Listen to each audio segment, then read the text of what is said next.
എല്ലാവർക്കും നമസ്കാരം. സ്നേഹ ഓർഗാനിക് ഫാമിന്റെ പുതിയ വീഡിയോയിലേക്ക് എല്ലാവർക്കും സ്വാഗതം. ഇന്ന് ഞാൻ വന്നിരിക്കുന്നത് ഈ പ്ലാന്റ് പരിചയപ്പെടുത്താനാണ് കേട്ടോ. ഇത് കട്ട്നട്ട് ആണ്.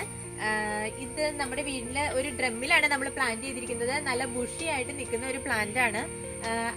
ഇതിന്റെ ഫ്ലവർ കണ്ടോ, ഇതുപോലെ തുമ്പിക്കൈ പോലെ ഇങ്ങനെ ഉണ്ടാവും. ഇതിലെ ഓരോ കായും ഇതാവും കേട്ടോ. ഇത് ഒരു നട്ടാണ്. ഇത് ഓരോ ഫ്ലവറും നമുക്ക് ആ നട്ടായിട്ട് കിട്ടും. ഇതിന്റെ ഫസ്റ്റ് സ്റ്റേജ് എന്ന് പറയുന്നത് ഇതുപോലെ ഫ്ലവർ ആയിട്ട് നിൽക്കുന്നതാണ്. ഇനി അതിന്റെ സെക്കൻഡ് സ്റ്റേജ് എന്ന് പറയുന്നത് ഇതുപോലെയാണ്. ഇത് കണ്ടോ, ഇതുപോലെ ഒരു നട്ടായിട്ട് മാറും. ഇതിന്റെ ഫ്ലവർ പോയി ഉള്ളിലത്തെ ഇനി ഇതൊരു നട്ടായിട്ട് മാറും. നമ്മുടെ ബദാമല്ല, നമ്മുടെ അമ്പഴത്തിന്റെ ഷേപ്പാണ് ഇതിന്റെ കായ്ക്ക്. അത് കഴിഞ്ഞ് അത് പൊഴിഞ്ഞു വീഴുമ്പോഴാണ് നമുക്കത് കഴിക്കാൻ പാകത്തിനാകുന്നത്.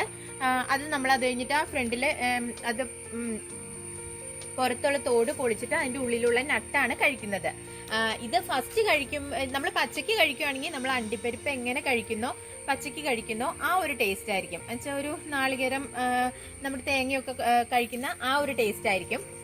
നമ്മളിത് വറുത്തിട്ടാണ് കഴിക്കുന്നതെങ്കിൽ നമ്മുടെ ബദാമിന്റെ ഒക്കെ ആ ഒരു ടേസ്റ്റ് ഫീൽ ചെയ്യും. ഇത് എന്റെ ഹൈലൈറ്റ് എന്ന് പറയുന്നത്, ഇത് നമുക്ക് വീടിന്റെ ഫ്രണ്ടിലൊക്കെ ഇങ്ങനെ ബുഷിയായിട്ട് ഇതുപോലെ തുമ്പിക്കൈ പോലെ ഫ്ലവർ വിരിഞ്ഞ് നിൽക്കുമ്പോൾ നല്ല ഭംഗിയാണ്. പിന്നെ ഈ ഫ്ലവർ രാത്രിയാണ് വിരിയണത്. ഇത് നിശാഗന്ധി പോലെ തന്നെ രാത്രി സമയത്ത് വിരിയണതാണ്. അന്നേരം ഈ പ്രദേശത്തൊക്കെ നല്ലൊരു മണമായിരിക്കും, നല്ല സുഗന്ധമായിരിക്കും. നല്ല ഭംഗി, ഒരു ഫ്രണ്ടിലായിട്ട് പ്ലാന്റ് ചെയ്യാനായിട്ട് നല്ല ഭംഗിയുള്ള ഒരു പ്ലാന്റ് തന്നെയാണ് കട്ട്നട്ട്.